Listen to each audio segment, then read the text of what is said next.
2625वी महावीर जयंती काँग्रेस भवन येथे पेढे वाटून साजरी. सांगली जिल्हा काँग्रेस भवन येथे भगवान महावीर यांची 2625वी जयंती साजरी करण्यात आली.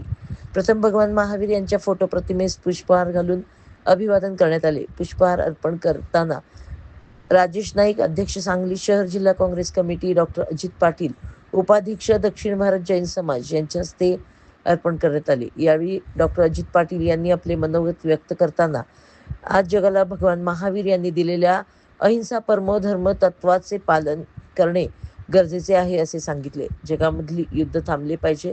प्रत्येक जीवाला व माणसाला जगण्याचा अधिकार आहे. जगामध्ये शांतता आणण्यासाठी भगवान महावीर यांनी घालून दिलेल्या आदर्शाची आता काळाला गरज आहे असे ते म्हणाले. राजेश नाईक यांनी मनोगत व्यक्त करताना सांगितले की महात्मा गांधी यांनी भगवान महावीर यांनी घालून दिलेल्या आदर्श अहिंसा तत्वावर चालून भारत देशाला अहिंसा मार्गाने स्वातंत्र्य मिळवून दिले.